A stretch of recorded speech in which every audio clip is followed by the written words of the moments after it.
ये अजपा जप सब कोई कर सकता है, पर इसमें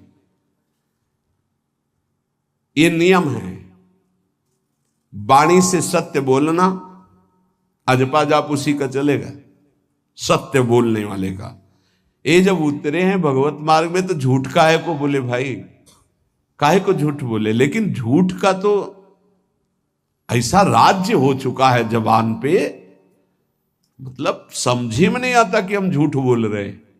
और झूठ में कलयुग का वास है, असत्य, इसमें कलयुग का वास है। इसीलिए प्रायः सबकी वाणी से झूठ निकलता है।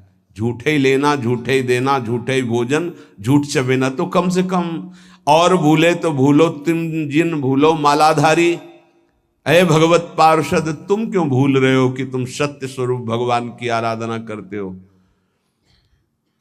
प्रेम पूर्वक जप करना, समदर्शित्व भाव लाना।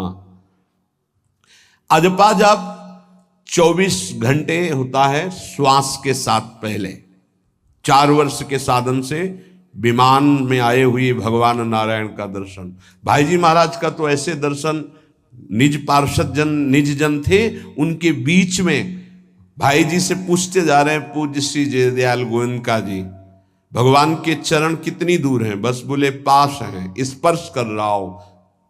कैसे लोगों को विश्वास होगा? कैसे?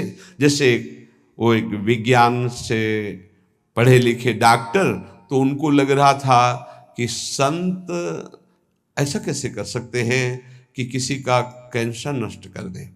जैसे उनको लग, पूज्य राधा बाबा के प्रारब्ध को भाई जी ने अपने शरीर पर लिया। देखो, नाटक करना अलग बात है, सिद्ध संत जन करुणामय होते हैं। कल फिर बताया था, उन्होंने अपने प्रारब्ध जो भजन साधन से एकत्रित किया हुआ उनको दिया, प्रारब्ध अपने ऊपर ले लिया, अपनी टांग कटा ली उनका कैंसर। भाई जी अस्पताल में भर्ती रहे राधा बाबा के प्रारब्ध को लेकर के।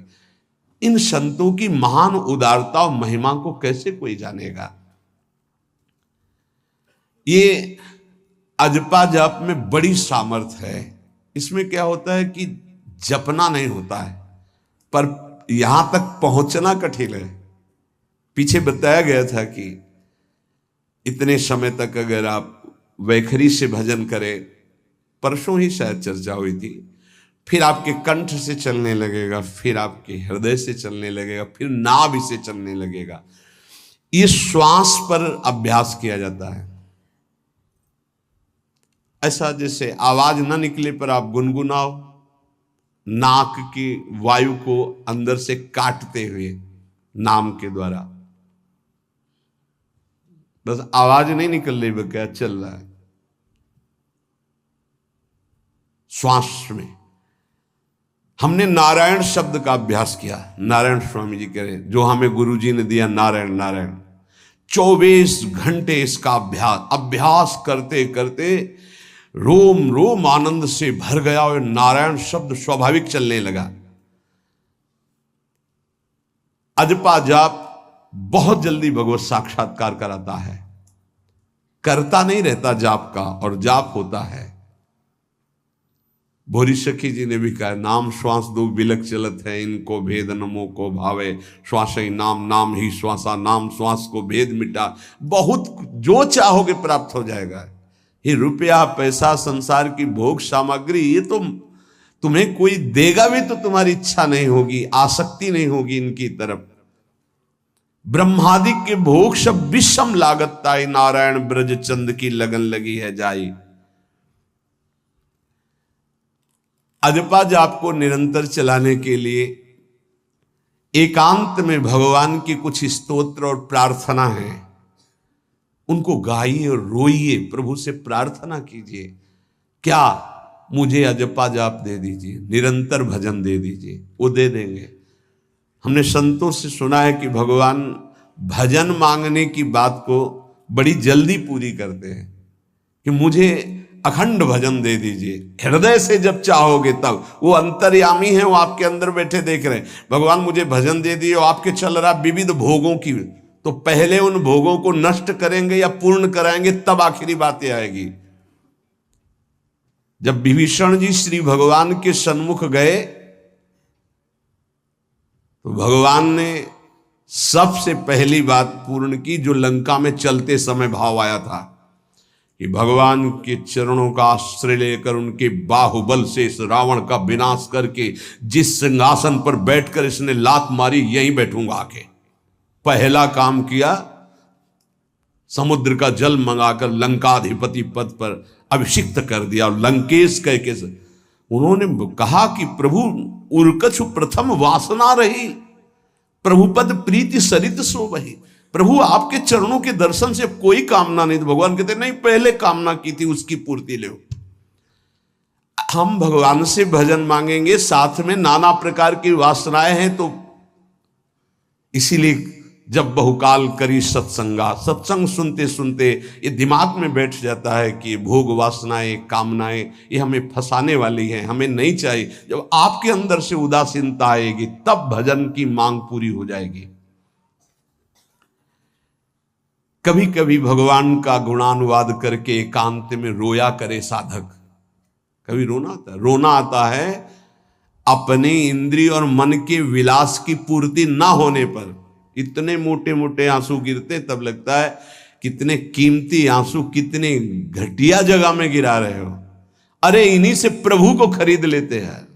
अगर उनके लिए रो देते तो इतने करुणामय हैं वो कि आपको आभास होने लगता। भले हम अंतःकरण उस कोटि की व्याकुलता नहीं कि मेरे प्रभु हम पर कितनी कृपा कर रहे हो, अगर हृदय से उनको पुकारे तो निश्चित वो अनुभव में आ जाते हैं। छोटी छोटी बातों में लोग रो देते हैं, ऐसे रो देते हैं, मोटे मोटे आंसू चल रहे बात में ऐसे, और प्रभु की चर्चा हो जाए घंटों कोई फर्क नहीं पड़ेगा। ये तो आश्चर्य लगता है। और भक्तों को चाहे जितना भीषण कष्ट हो कभी आंसू नहीं निकल सकते। जब आंसू निकलेंगे तो भगवत भाव में निकलेंगे।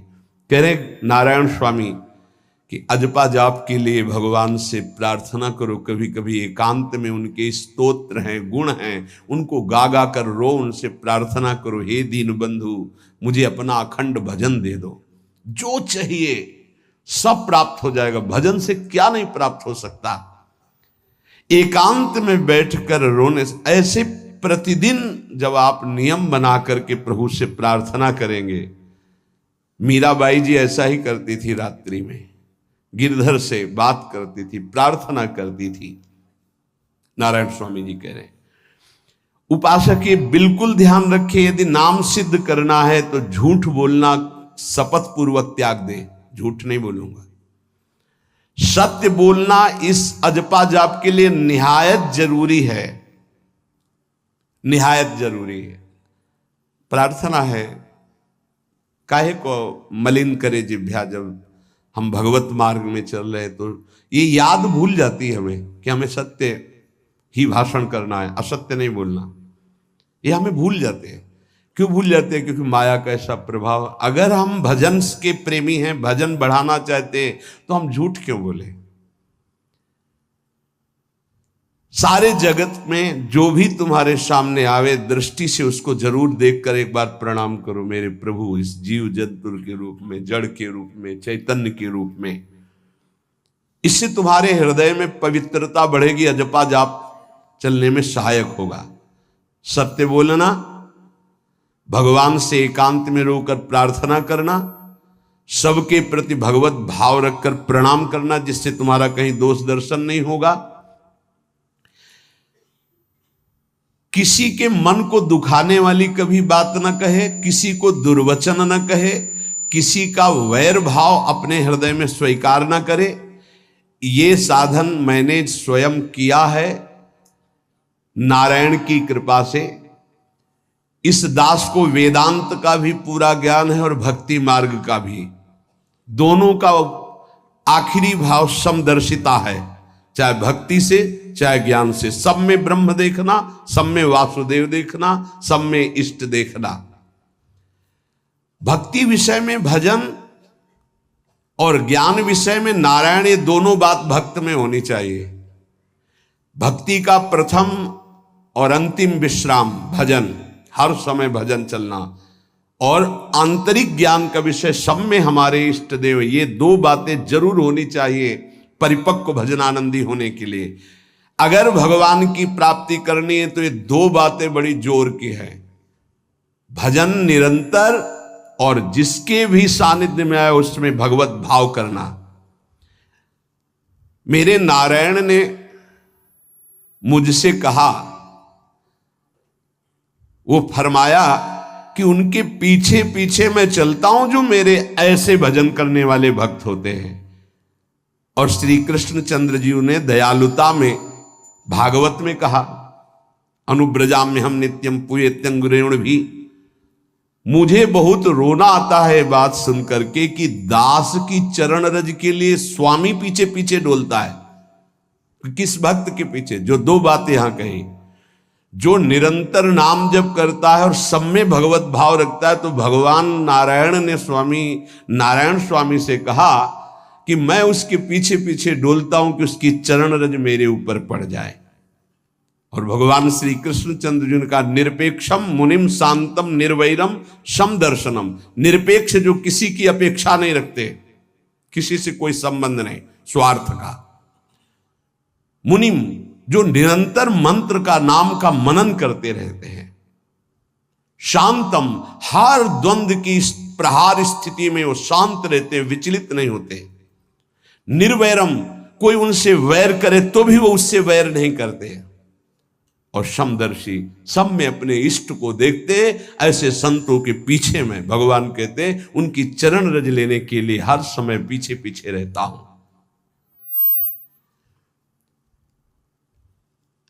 अहिंसा परमो धर्मा शास्त्रों में वर्णन किया गया है। इसलिए किसी भी जीव को कष्ट नहीं पहुंचाना है। गर्दन झुका करके रास्ते में चलना सीखो कि नीचे कोई जीव तो नहीं दब रहा हमारे पैर से। शरीर को सावधानी पूर्वक, किसी को दुख न पहुंच जाए मेरे शरीर से। वाणी को संभाल कर किसी के हृदय में बाघ बाण ना लग जाए, वाणी का बाण ना लग जाए। बाहर का प्रहार तो सहा जाता है, लेकिन जब हृदय में शब्द चुभता है वचनों का, ये बाण खरकता रहता है। किसी भी जीव को कभी मारना नहीं, वो तुम्हें नुकसान नहीं पहुंचाएगा। गीता वाटिका में सांप निकला, फण वाला कोबरा। राधा बाबा ने कहा, देखो अभी केवल हमने देखा है, अगर और लोग देखेंगे तो आपको पीड़ा पहुंचा सकते हैं। इसलिए एक लकड़ी उठाई और कहा, मैं रास्ता बना रहा हूं, आप इधर से चले जाओ। ऐसे किया, सांप उधर चला। सब में भगवान है। अगर हम भगवत भाव करते हैं तो निश्चित वहां से कोई विरोध नहीं होगा। जब हम भगवत भाव करते तो सर्वात्मा भगवान वहां विराजमान, कैसे आक्रमण करेंगे? जैसे रत्नावती जी के लिए माधव सिंह ने जंगली शेर पिंजड़े में बंधवा कर वहां लाए और ऊपर से बालकनी से पिंजड़े का ऐसे खींच दिया गया। शेर बाहर निकला दहाड़ता हुआ, और वो पूजा में थी ठाकुर जी के। संतशाला में बहुत से संत विराजमान थे। दासी ने कहा, महारानी सावधान, सिंह। आरती करने जा रही थी, मुड़ी और कहा, नहीं सिंह नहीं, नृसिंह। हमारे भगवान नृसिंह देव पधारे। और थाल लेकर मुड़ी तो जैसे सीधी गाय ऐसे खड़े हो गए। तिलक लगाया, आरती की, प्रणाम किया। सिंह घूमा और छलांग मारी ऊपर, जो बालकनी में राजा के पार्षद उसको बंदी बना करके लाए, सांप को फाड़ और जंगल में। किसी संत को, रत्नावती जी को या किसी को वहां कोई क्षति नहीं, लेकिन जो उनकी क्षति के लिए लाए थे उनके लिए वो सिंह, इनके लिए वो भगवान नरसिंह।